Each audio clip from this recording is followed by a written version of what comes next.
Taong 1994, isang babae ang naging kasabwat sa isang karumal-dumal na lihim nang hahawakan sa iisang pangako.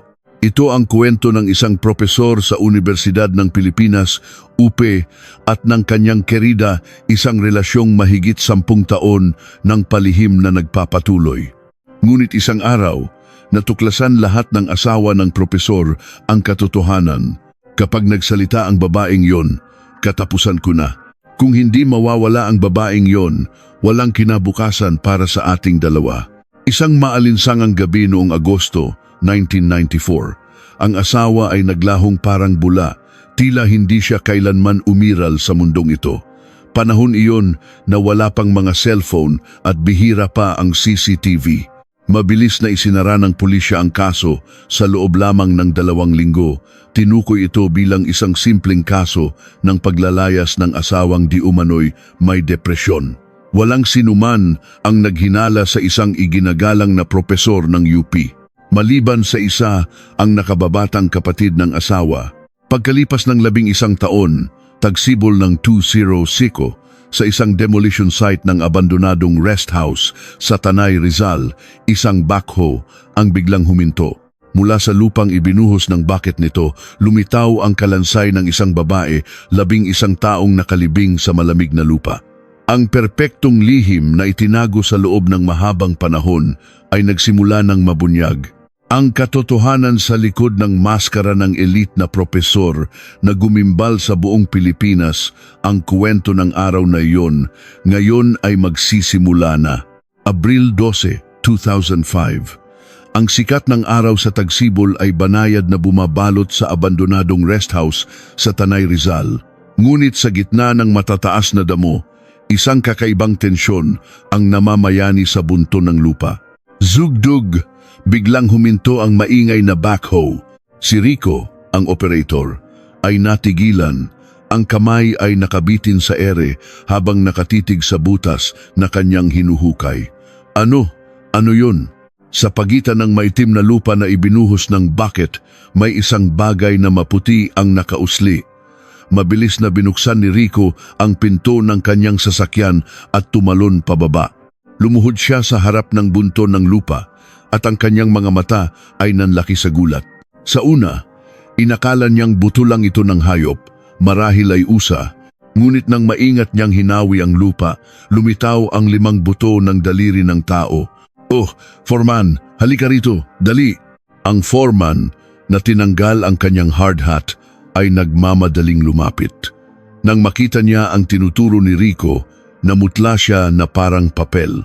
Pareho silang natulala, hindi makapagsalita habang nakatingin sa karumal-dumal na tanawin.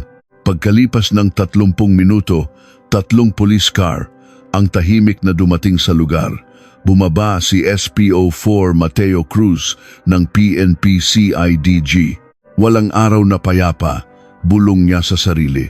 Sa edad na 59, 1 taon na lang bago siya magretiro, bakas na sa kanyang mukha ang mga guhit ng panahon. Kinapa niya ang kanyang bulsa, ngunit pinigilan ang sarili nang makita ang sitwasyon. Ang mga tauhan ng Soko na nakasuot ng puting uniforme ay maingat na kinukuha ang kalansay mula sa lupa. Lumapit si SPO4 Mateo sa hepe ng Soko. "Anong nakuha ninyo?" Itinaas ng hepe ang 2 ebidensya na nakalagay sa plastik. "Nakuha po namin ito kasama ng kalansay. Isang kinakalawang na pambabaeng relo at isang plastic na hair clip." Isinuot ni Mateo ang kanyang guwantes at kinuha ang mga supot. Halos hindi na makilala ang relo dahil sa putik at kalawang, ngunit nang punasan ang likod nito, may mga letrang lumitaw. Ipinikit ni Mateo ang kanyang mga mata para basahin ito. E.S.R. E. Chenjobay Basisi, 1984. Taon ng kapanganakan o anibersaryo kaya, tumiim ang kanyang tingin. Naramdaman niyang hindi ito isang ordinaryong kaso ng unidentified victim. Lumapit ang isang Soko agent. "Sir, base sa estado ng mga buto at sa sedimentasyon ng lupa, matagal na po itong nakalibing dito." "Gaano katagal?" "Minimum na 10 kalahati, posibleng 11 taon na po." Tumango si Mateo at lumingon sa kanyang batang kasama, si PO2 Leo Garcia. Leo, yes, sir. Hanapin mo lahat ng listahan ng mga nawawalang babae mula 1993 hanggang 1995 sa buong Rizal at katimugang bahagi ng Metro Manila. Unahin mo ang mga babae, itugma mo sa inisyal na ESR. Mabilis na isinulat ni Leo sa kanyang notebook. Opo, sir. Susuriin ko agad. Kinabukasan, sa opisina ng CIDG, amoy luma at mamasa-masang papel ang sumalubong. Dala-dala ni Leo ang isang makapal at maalikabok na folder. Sir, nahanap ko na. Isang missing person report na may petsang Agosto 15, 1994. Inagaw ni Mateo ang folder at binuksan ito. Ang nag-report, si Dr. Antonio Tonyo Reyes, propesor sa UP College of Economics, noon ay 52 taong gulang. Ang nawawala, ang kanyang asawang si Elena Santos Reyes, noon ay 48. Ang nakasulat sa report ng investigador, isinara ang kaso, tinukoy na simpleng paglalayas. Napako ang tingin ni Mateo sa impormasyon ng biktima. Pangalan, Elena Santos Reyes, inisyal, ESR. Inilapag niya ang litrato ng relo sa tabi ng dokumento. Tumutugma ang inisyal, pero hindi 1984 ang taon ng kapanganakan niya. Ano to? Binuklat ni Mateo ang isa pang pahina. Leo, alamin mo ang pamilya ni Elena Reyes. Hindi ang asawa, kundi ang sarili niyang pamilya. Na-check ko na po, sir. May nakababatang kapatid siya, si Carla Santos, nakatira sa Parañaque. I-connecta mo ako. Nang makuha ni Mateo ang telepono, huminga siya ng malalim. Pagkatapos ng 3 ring, isang tuyo at walang emosyong boses ng babae ang sumagot. Hello? Si Gneng. Carla Santos po ba ito? Mula po ito sa PNP CIDG, si SPO4 Mateo Cruz. Tumatawag po ako tungkol sa kapatid ninyong si Elena Santos Reyes. Isang matagal na katahimikan ng sumunod, walang bakas ng gulat o pagkabahala, isang kakaibang kapanatagan. Pagkaraan ng ilang sandali, isang mahinang boses ang narinig niya. Sa wakas, nahanap na rin pala siya. Kumunot ang noo ni Mateo. Para sa isang taong ngayon lang nakarinig ng balita tungkol sa kapatid na nawala 17 taon na, masyado siyang kalmado. Ginang Santos, kailangan po namin kayong makausap para sa kumpirmasyon. Pwede po ba kayong pumunta rito? Pupunta ako mismo sa opisina ninyo. Click. Bigla na lang ibinaba ng babae ang telepono. Napamura si Mateo. Anong klaseng reaksyon yon? Kakaiba. Bakit po, sir? Nagulat po ba siya? Tanong ni Leo. Hindi. Para bang alam na niyang darating ang tawag na ito. Para siyang naghihintay. Tumayo si Mateo at lumapit sa bintana. Ang mga piraso ng palaisipan sa kanyang isip ay nagsimulang magkabit-kabit. Bumalik siya sa kanyang mesa at kinuha ang lumang police report mula 1994. Ang investigador noon, si SPO3 Morales. Si Morales pala. Kinuha ni Mateo ang kanyang cellphone at tinawagan si Morales na ngayoy retirado na. Hello? Sagot ng isang malagong boses. Sir Morales, si Mateo Cruz. O Cruz, napatawag ka? Busi ako sa mga apo ko. Naaalala niyo po ba ang kaso ng pagkawala ni Elena Reyes noong 1994? Asawa ng propesor sa UP? Narinig ni Mateo ang pag-ubo sa kabilang linya. Oo, naaalala ko. Yung mayabang na lalaking yon. Bakit? May lumabas na bang bangkay? Opo, sa isang abandonadong lote sa Tanay. Sir, noong panahon na yon, may kahina-hinala po ba kayong napansin sa asawa? Nag-atubili si Morales. Alam mo na, malaking tao yon, mahirap galawin, at matibay ang alibi niya. Wala po talagang kahina-hinala, yung kapatid ng babae. Napakakulit. Giit niyang, yung bayaw niya ang may gawa, kaso walang ebidensya. Puro kutob lang, kaya isinara namin bilang paglalayas. Pagkababa ng telepono, tumigas ang ekspresyon ni Mateo. Humarap siya kay Leo. Leo, kunin mo ang titulo ng lupa kung saan natagpuan ang bangkay. Alamin mo kung sino ang may-ari ng mga katabing lote noong 1994. Isang oras ang lumipas, bumalik si Leo na may dalang mga dokumento. Sir, tingnan niyo to. Ang abandonadong rest house ay 18 taon nang bakante dahil sa problema sa mana. Walang may-ari. Ngunit may ipinakita si Leo sa papel. Nanginginig ang kanyang boses sa pananabik. Pero yung katabing lote, isang kakahuyan, nakapangalan po kay Dr. Antonio Reyes noong 1994. Napatayo si Mateo sa kanyang upuan. Ano? At 2 buwan matapos i-report na nawawala ang asawa niya, noong Oktubre, bigla niyang ipinagbili ang lupa sa mas mababang halaga. Napapikit si Mateo. Nasa ilalim lang pala ng ilong niya. Kung tama ang hinala ko, inilibing niya ang asawa niya sa bakuran ng katabing abandonadong bahay tapos ibinenta niya ang sarili niyang lupa na parang walang nangyari. Nakakakilabot, bulong ni Leo. Hindi maaaring nagkataon lang to. 11 taon, Leo. 11 taon na nabubulok ang babae doon. Kinabukasan, pumasok si Carla Santos sa opisina ng CIDG. Nakasuot siya ng itim na bestida. Sa edad na 53, diretso ang kanyang tindig, ngunit ang kanyang mga mata ay may bakas ng matinding pagod at sama ng loob. Pagkatapos ng proseso para sa DNA testing, inilabas ni Carla ang isang makapal at naninilaw na sobre mula sa kanyang bag. Blag, mabigat ang tunog nito nang ilapag sa mesa. 11 taon ko itong tinipon. Tiningnan ni Mateo ang sobre at ang mukha ni Carla. Ano po ito? Mga sulat na iniwan ng ate ko bago siya mawala, mga litrato at bawat salitang sinabi ng lalaking yon na itinala ko. Sumilip si Mateo sa loob. Puno ito ng mga kupas na litrato at mga notebook na may pinong sulat kamay. Bakit ngayon nyo lang po ito ibinigay sa pulis? Tinitigan siya ni Carla ng diretso sa mata, isang tingin na may halong hinanakit, kawalan ng tiwala at huling hibla ng pag-asa. Dahil noon, walang naniwala sa akin. Mas pinaniwalaan nila ang isang respetadong propesor kaysa sa isang babaeng tulad ko na tinawag nilang baliw. Huminga siya ng malalim. Ngayong may bangkay na, maniniwala na po ba kayo, sir? Kinuha ni Mateo ang sobre. Mabigat ito. Tinitigan niya si Carla. Pakikinggan ko ang lahat, bawat isa. Abril 14, 2005. Ibinuhos ni Mateo ang laman ng sobre sa kanyang mesa. Kumalat ang mga sulat at litratong naglalaman ng 11 taon ng lihim. Dinampot niya ang isang sulat. Carla, nalaman kong may ibang babae ang asawa ko. Makikipaghiwalay na ako. Kung may mangyari sa akin, ibigay mo ito sa pulis.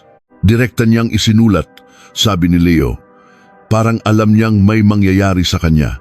Oo nga, Hulyo 28, 2 linggo bago siya mawala, tiningnan ni Mateo ang likod ng sobre at may nakita siyang numero ng telepono na isinulat gamit ang lapis. Nagsisimula sa 02-8981. Leo, tingnan mo to, area code ng Quezon City, malapit sa UP. I-trace mo kung kanino to noong 1994. Habang paalis si Leo, tiningnan ni Mateo ang mga litrato. Karamihan ay solo shots ni Elena. Ngunit isang litrato ang kumuha ng kanyang pansin, si Antonio Reyes at isang batang babae na magkatabing kumakain sa isang karinderya. Sa likod, nakasulat, Hulyo 20, Quiapo. Nang hapon na iyon, bumalik si Carla. Mas mukha siyang pagod. Ginang Santos, kailan ang huling pag-uusap ninyo ng kapatid nyo? Agosto naman 94. Tumawag siya, balisa. Sinabi niyang ibinigay na niya ang divorce papers sa bayaw ko. Anong reaksyon niya? Nagalit daw. Sinabing hinding-hindi siya papayag. Tapos sabi ng ate ko, kung may mangyari sa akin, tingnan mo ang drawer ng desk ko sa kwarto. Nandoon ang ebidensya. Nakita niyo po ba ang drawer? Hindi ako pinapasok ng bayaw ko. Pinagsarhan niya ako ng pinto. Nag-report ako sa pulis, pero sinabi lang nilang away mag-asawa lang daw iyon. Inilabas ni Mateo ang litrato ng relo. Pamilyar po ba ito sa inyo? Namula ang mga mata ni Carla. Relo yan ng ate ko. Regalo ng bayaw ko noong 10th wedding anniversary nila. Nakasulat po, ESR 1984. Ano po ang ibig sabihin ng 1984? Ikinasal sila noong 1974. Sakto, 1984 ang ika-10 taon nila. Siya pa raw mismo ang nagpaukit niyan. Tuwang-tuwa pa noon ang ate ko. Nabasag ang boses ni Carla. Isipin mong nakasuot siya niyan habang nakalibing. Ang regalo pa mismo ng lalaking iyon. Ano po ang pinakamatibay na dahilan kung bakit ninyo pinaghinalaan ang bayaw nyo sa loob ng 11 taon? 10 kalahating araw bago niya i-report na nawawala si ate. Sabi niya sa pulis, nag-away daw sila at umuwi sa probinsya namin. Patay na ang mga magulang namin noon. Saang probinsya siya uuwi? Isa akong simpleng may-ari ng karinderya. Siya profesor sa UP. Sino ang pakikinggan ng pulis? Huminga ng malalim si Mateo. Iba na ngayon, tatapusin ko ito. Kinabukasan, nagtungo sina Mateo at Leo sa isang luma at eksklusibong kondominium sa Quezon City kung saan nakatira noon ang mag-asawang Reyes. Sa lobby, isang matandang security guard, si Mang Tomas, ang nakaidlip. Mang Tomas, sandali po. Si Mang Tomas ay veterano na sa building na iyon. Nang banggitin ni Mateo ang pangalan ni Dr. Reyes, nagising ang diwa ng matanda. Ah, si Professor Reyes. Oo, yung pamilyang yon na di umano'y tinakbuhan ng asawa, naaalala ko pa. Ano po ang natatandaan ninyo noong Agosto 1994? Ah, oo, mga unang linggo ng Agosto yon. Gabi, may narinig akong sigawan mula sa unit nila. Parang may giyera. May mga nababasag, may sumisigaw na babae. Pagkatapos po noon, nakita niyo pa ba ang misis? Hindi na. Pagkatapos ng gabing yon, hindi ko na siya nakita. Sinabi ko rin yan sa pulis noon, pero sabi nila, away mag-asawa lang daw, hindi dapat pakialaman. Pagbalik sa sasakyan, binuklat ni Leo ang isang folder. Sir, nakuha ko ang employment records ni Dr. Reyes noong 1994. Mula Agosto 5 hanggang 12, nag-file siya ng 1 linggong leave dahil sa personal na dahilan. Napangisi si Mateo. Pero sa testimonya niya sa pulis, sinabi niyang regular siyang pumasok sa trabaho kahit nawawala na ang asawa niya. Sira na ang alibi niya. Biglang tumunog ang cellphone ni Mateo. Mula sa Soko, yes, anong resulta? Tumigas ang kanyang mukha. Ang DNA ng kalansay ay tumugma kay Elena Santos Reyes. Pagkababa niya, iniabot ni Leo ang isang papel. Sir, na-trace na ang numero sa sobre. Landline po yon ng opisina ng mga research assistant sa UP College of Economics noong 1994. Muling kinuha ni Mateo ang litrato ang babaeng nakangiti sa tabi ni Antonio Reyes at ang numero ng telepono. Leo, kunin mo ang listahan at mga litrato ng lahat ng research assistant noong 1994. Habang tinititigan ang mukha ng babae sa litrato, bumulong si Mateo. Noong mainit na tag-araw 11 taon na ang nakalipas. Nandoon ka. Abril 16, 2005. Sa opisina ng UP College of Economics, ipinakita ni Mateo ang kanyang badge. Kailangan po naming makita ang listahan ng mga research assistant noong 1994. Naku sir, 11 taon na po, baka nasa bodega na yon. Pagkalipas ng 10 minuto, bumalik ang staff na may dalang lumang folder. Mabilis itong binuklat ni Mateo. Isang pangalan ang kumuha ng kanyang pansin, Isabel Bel David. Ipinanganak noong 1960, nooy 24 taong gulang. Leo, siya na. Alamin mo lahat tungkol sa babaeng to. 2 oras ang lumipas, bumalik si Leo. Sir, ito na. Pumasok siya sa graduate school noong 1986. Naging research assistant. Pero kahit natapos niya ang kanyang PhD, Hindi siya nakakuha ng permanenteng posisyon. Nanatili siyang research assistant ni Dr. Reyes hanggang 1996. 10 taon? Normal ba yon? Hindi po, sir. Kadalasan, umaalis na sila kapag nakakuha ng doktorado. Inilapag ni Mateo ang litrato mula sa karinderya sa tabi ng 2x2 picture ni Isabel mula sa University Records. Kahit may 10 taon ang pagitan, iisang tao lang sila. Siya nga, ang babaeng sinundan ni Elena. Tinawagan niya si Carla. Ginang Santos, may kilala po ba kayong Isabel David? Hindi po. Ngayon ko lang narinig ang pangalan na yan. May sinabi po ba ang ate niyo tungkol sa babae ng asawa niya? Hindi niya pinangalanan. Pero sabi niya bago siya mamatay, tandang-tanda niya raw ang boses ng babae at isinulat niya raw lahat sa kanyang diary. Nasa drawer daw ng desk niya, pero hindi ko iyon nabuksan. Tiningnan ni Mateo ang orasan. 3 p.m. Leo, ipatawag mo si Dr. Antonio Reyes. Ngayon na. Sa interrogation room, pumasok si Antonio Reyes, nakasuot ng mamahaling suit. Sa edad na 63, diretso pa rin ang kanyang tindig, ngunit may kaba sa kanyang mga mata. Ginoo, sabi ni Mateo, alam niyo na sigurong natagpuan ang kalansay ng inyong asawa sa Tanay. Nagpakita ng pagkagulat si Antonio. Hindi ako makapaniwala. Sino kayang demonyo ang pumatay sa asawa ko? Ano po ang inakala ninyong nangyari sa kanya? 11 taon na ang nakalipas. Akala ko po, lumayas lang siya. Malala po kasi ang depresyon niya. Ibinagsak ni Mateo ang isang dokumento sa mesa. Sabi ninyo, naghahanap kayo, pero nag-leave po kayo ng 1 linggo mula Agosto 5 hanggang Nambadlase, 1994. Bahagyang nanginig ang pilik mata ni Antonio. Matagal na po kasi iyon. Kaya siguro, kilala niyo po ba si Isabel David? Biglang tumigas ang mukha ni Antonio. Oo. Dati kong research assistant. Profesional lang ang relasyon namin. Inilabas ni Mateo ang sobre na may numero ng telepono. Bakit po kaya isinulat ng asawa ninyo ang numero ng opisina niya? Hindi makatingin si Antonio. Ang kanyang mga kamay na nakapatong sa kanyang hita ay nanginginig. Sipo, pwede na kayong umuwi sa ngayon. Pagkalis ni Antonio, pumasok si Leo. Sir, kumagat sa Pine, ang galing umarte pero halatang halata. Abril 17, 2005. Nagtungo sina Mateo at Leo sa Parañaque sa kasalukuyang tinitirhan ni Isabel David. Nagsagawa sila ng stakeout. Tinanong ni Mateo ang may-ari ng isang sari-sari store.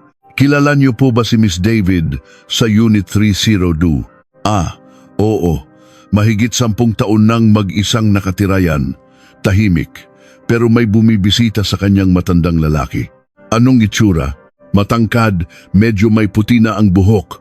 Magara ang sasakyan, itim na sedan.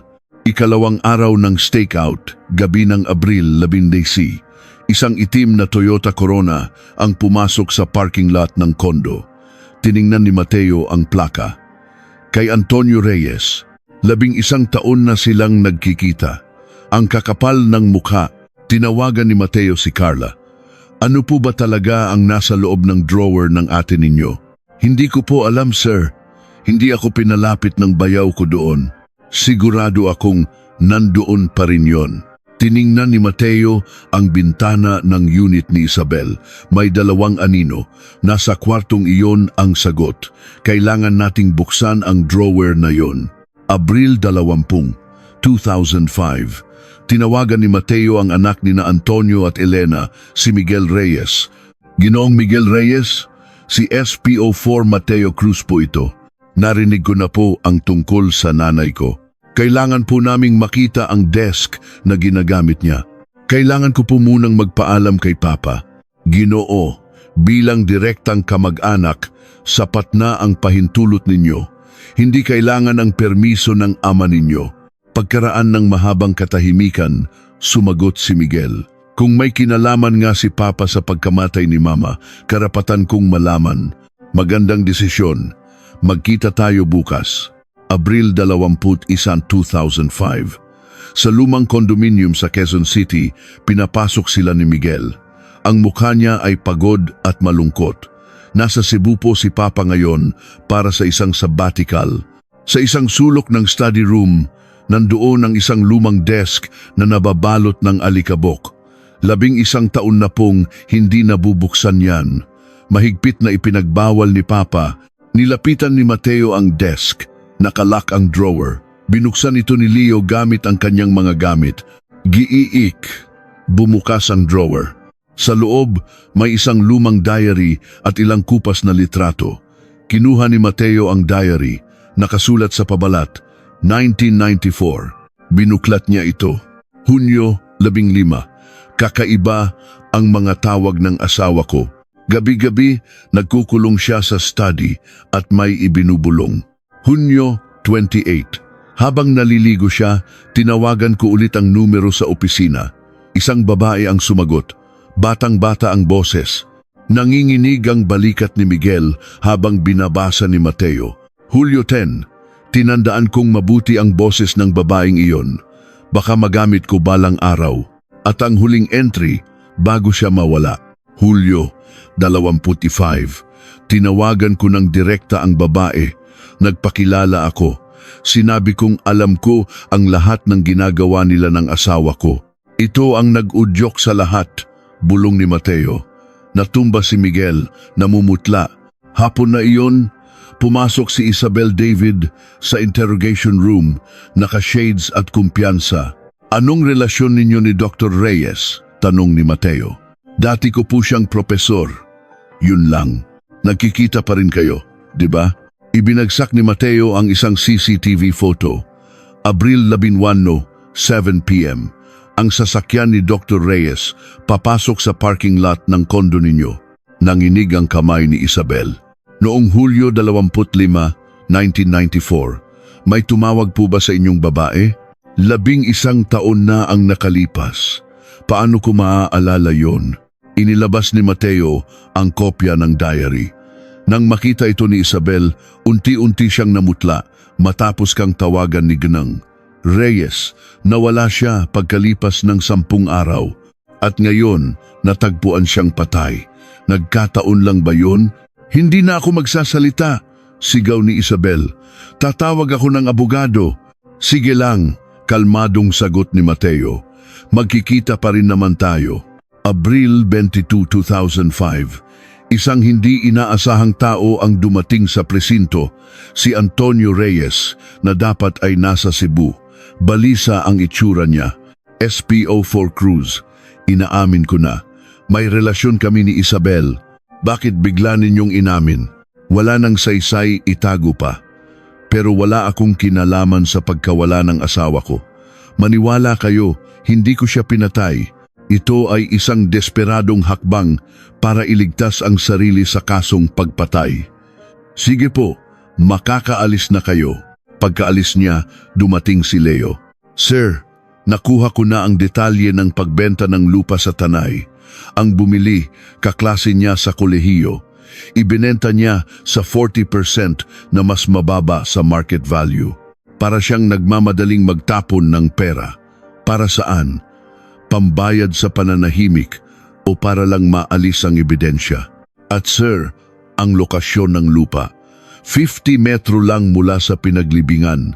Napatayo si Mateo, nag-aalab ang mga mata sa determinasyon. Alam niya ang lugar na yon. Mulat sa pool, alam niyang iyon ang pinakaligtas na libingan.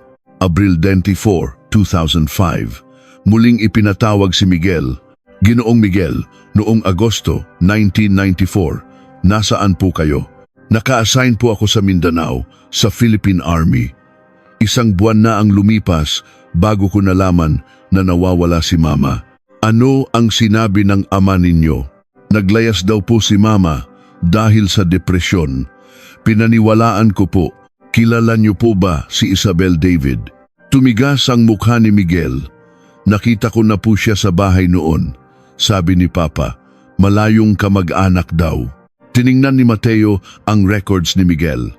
Mula Agosto 1 hanggang 4, 1994, naka-leave po kayo at nasa bahay. Umalis kayo ng madaling araw ng Agosto 5. Namutla si Miguel. Ginoo, anong nakita ninyo noong gabi ng Agosto 4? Umiyak si Miguel. Narinig ko pong nag-aaway sina mama at papa. Ibinigay ni mama ang divorce papers. Nagwawala po si papa. Ayaw niyang masira ang reputasyon niya bilang propesor. Sumigaw si mama. Alam kong may babae ka. Ibubulgar ko ang lahat sa universidad. Natakot po ako, kaya nagkulong ako sa kwarto. Kinaumagahan, maaga akong umalis. Nang tumawag ako sa bahay, sabi ni Papa, umuwi raw si Mama sa probinsya. Yun na po, yun na ang huling balita ko tungkol sa kanya. May kinuha si Miguel sa kanyang bulsa, isang gusot na litrato. Noong umuwi ako, nakita kong ikakandado ni Papa ang drawer niya. Bago niya gawin yon, kinuha ko to. Iyon ang orihinal na litrato ni na Antonio at Isabel sa Quiapo. Bakit ngayon nyo lang po ito ibinigay? Dahil ama ko pa rin po siya. Pero ngayong nahanap na ang bangkay ni Mama, gusto ko na ring malaman ang katotohanan. Kailangan naming labanan ang ama ninyo. Tumango si Miguel, luhaan. Gagawin ko po para kay Mama. Bago umalis, lumingon siya. Sir, kung hindi po kaya ako umalis noong gabing yon, buhay pa kaya si Mama ngayon? Walang makakapagsabi niyan, sagot ni Mateo. Pero isa lang ang sigurado, wala kang kasalanan. Sige, bulong ni Mateo, pagkaalis ni Miguel. Oras na para paghiwalayin ang dalawang ahas. Abril Maniman 6, 2005. Sabay na ipinatawag sina Antonio at Isabel, ngunit sa magkahiwalay na interrogation room. Pumasok si Mateo sa kwarto ni Isabel. Inilapag niya ang litrato mula kay Miguel. Kinunan mismo, tunig ng Elena. Alam na niya ang lahat noon pa. Bumagsak ang balikat ni Isabel. Inaamin ko na, nagmamahalan kami. Kasama ka ba noong gabing nawala siya? Hindi, sabi niya. Siya na ang bahalang ayusin ang lahat. Anong ibig sabihin ng ayusin? Akala ko, makikipaghiwalay siya para pakasalan ako. Pero bakit hanggang ngayon, hindi pa rin kayo kasal? Hindi nakasagot si Isabel. Lumipat si Mateo sa kwarto ni Antonio. Nag-confess na si Isabel. Sinabi niyang magkasama kayo noong gabi ng Agosto 4. Sinungaling ang babaeng yon, sigaw ni Antonio. Nag-away lang kami ng asawa ko tapos natulog na ako. Aling gabi po yon? Tanong ni Mateo. Wala pa akong binabanggit na petsa. Natigilan si Antonio. Yung gabing nawala siya. Agosto 4, di ba? Ngumisi si Mateo. Ang talas ng memorya ninyo. Sige, maghintay lang kayo diyan. Abril 27, 2005. Dumating ang resulta ng autopsy. Multiple blunt force trauma sa bungo. Hindi ito aksidente, sabi ni Leo. Pinukpok siya ng paulit-ulit. Puntahan natin ang Tanay, utos ni Mateo. Imposibleng walang nakakita. Sa Tanay, malapit sa abandonadong rest house, may isang maliit na kubo sa burol. Kinatok ito ni Mateo. Isang 76 taong gulang na magsasaka, si Mang Carding, ang lumabas. Naaalala niyo po ba noong Agosto 1994 kung may kakaiba kayong nakita? Nag-isip si Mang Carding. Oo, madaling araw noon, may dalawang kotseng pumasok papunta sa bakanting bahay na yon. Anong mga kotse? Yung isa, malaking itim na sedan, makintab, may plakang taga Maynila. Yung isa, maliit na puting kotse. Pagbalik sa sasakyan, tiningnan ni Leo ang records. Sir, noong 1994, ang kotse ni Dr. Reyes ay isang itim na Toyota Corona. Ang kay Isabel David, isang puting Honda Civic. Napangisi si Mateo. Dalawa sila. Magkasama nilang dinala at inilibing ang bangkay. Abril 28, Siksiso. Ginamit ni Mateo ang prisoner's dilemma. Sinabi niya kay Antonio na si Isabel ay umamin na at siya ang itinuturong utak. Sinabi naman niya kay Isabel na ipinapasa lahat sa kanya ni Antonio ang sisi. Pagkatapos, 2 araw silang hindi kinontak. Gabi ng Abril 20, tumawag si Isabel. Humarap siya kay Mateo, pulang-pula ang mga mata. SPO4 Cruz, 11 taon akong naghintay sa pangako niyang papakasalan niya ako. 5 taon lang, 10 taon lang, sabi niya. Isang malaking katangahan. Nanginginig ang kanyang boses. Tapos ngayon, ako pa ang idiin niya. Ako ang magiging killer. Tumingin siya kay Mateo, may apoy sa kanyang mga mata. Sasabihin ko ang lahat. Ang lahat ng ginawa namin noong mainit na gabing iyon.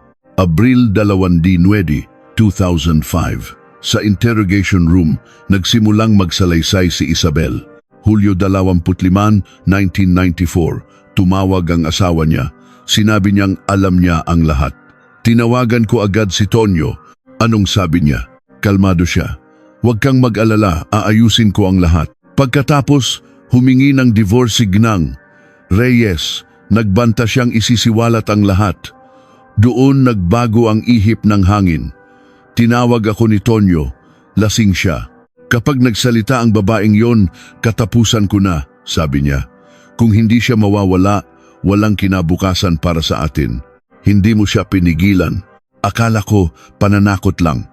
Pero noong gabi ng Agosto 4 tinawagan niya ako. Tatapusin ko na ngayong gabi. Hintayin mo ako sa labas ng bahay. Nagpatuloy siya, humahagulgol. Alas 11 ng gabi, naghintay ako sa kotse ko. Nakita kong umalis ang anak niya bago mag-alas 5 ng umaga. Pagkaalis niya, nag-beep ang pager ko. Umakyat ka na. Umakyat ka. Oo. Pagbukas ko ng pinto, nakahandusay na si Gnang, Elena sa sahig. Duguan, wala ng buhay. Sabi ni Tonyo, nagtalo daw sila, naitulak niya at tumama ang ulo. Aksidente daw. Naniwala ka? Hindi po. Nakita ko ang mabigat na crystal ashtray sa mesa. May dugo sa gilid nito. Anong ginawa ninyo? Tinulungan ko siyang buhati ng bangkay. Isinakay namin sa kotse niya. Sinundan ko siya hanggang Tanay. Sabi niya, may lupa siya doon at walang makakaalam. 11 taon, sabi ni Mateo, puno ng galit. 11 taon kayong nagpanggap na tao. Sabi niya, 5 taon lang pakakasalan niya ako. Naniwala ako. Leo, sigaw ni Mateo, dalhin niyo rito si Antonio Reyes. Ngayon na. Pumasok si Antonio, gusot ang damit. Isinalaysay ni Mateo ang lahat ng sinabi ni Isabel. Baliw ang babaeng yan, kasinungalingan. Ibinagsak ni Mateo ang testimonya ni Mang Carding. 2 kotse ang nakita niya, isang itim na Corona at isang puting Civic. Hindi na makapagsalita si Antonio. Inilabas ni Mateo ang autopsy report. Multiple blunt force trauma, hindi ito aksidente. Bumagsak ang balikat ni Antonio. Nagdilim ang paningin ko. Hindi ko sinasadyang patayin siya. Aksidente? Malamig na tanong ni Mateo. May aksidente bang pinupukpok mo ng ashtray ang likod ng ulo ng paulit-ulit? Krimen yan. Kinuha ni Mateo ang posas. Doktor, Antonio Reyes, inaaresto ka namin sa salang pagpatay sa iyong asawa, si Elena Santos Reyes. Mayo 2, 2005, sa isang press conference, inihayag ng taga-usig. Si Antonio Reyes ay kinasuhan ng parricide. Si Isabel David ay kinasuhan bilang kasabwat. Setyembre 2005, unang araw ng paglilitis. Si Antonio Reyes, na nakasuot na ng orange na damit ng bilanggo, ay mukhang kahabag-habag. Isang aksidente po ang nangyari, sabi niya. Aksidente? Sigaw ng piskal. Nag-file kayo ng leave, naghanap ng paglilibingan, at sinabihan ng inyong kerida na tatapusin niyo na ngayong gabi. Kung hindi iyan plano, ano ang tawag diyan? Sa isang sulok, si Carla ay umiiyak. Si Miguel naman ay tahimik na nakayukom ang mga kamao. Nobyembre 2005, araw ng hatol. Ang nasasakdal na si Antonio Reyes ay napatunayang nagkasala at hinahatulan ng reklusyon perpetua.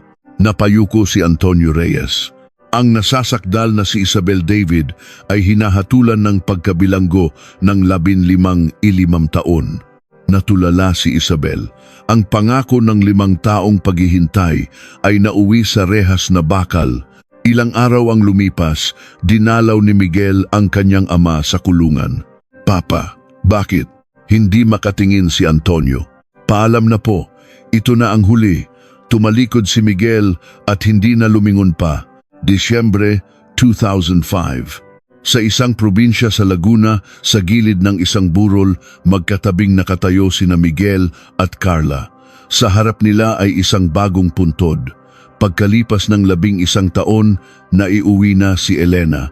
Ate, nakauwi ka na, bulong ni Carla. Hinahaplos ang lapida. Patawad kung natagalan. Sa parehong buwan, isang simpleng retirement ceremony ang idinaos sa Camp Crame para kay SPO4 Mateo Cruz. Isang bagay lang ang iiwan ko sa inyo, sabi niya sa mga nakababatang pulis. Pakinggan ninyo ang pamilya ng biktima. Huwag ninyong baliwalain. Kung may nakinig lang sa kapatid na yon 11 taon na ang nakalipas, hindi sana siya naghintay ng ganoon katagal. 2006, ibinenta ni Miguel ang kondominium. Ang tanging dinala niya ay ang lumang desk ng kanyang ina. Binuksan niya ang drawer, wala nang laman. Ang mga lihim at sakit ay naglaho na kasama ng panahon. Isang araw, bumalik si Miguel sa Tanay. Sa lugar kung saan natagpuan ng kanyang ina, nag-iwan siya ng isang puting sobre. Nakasulat, para kay Mama.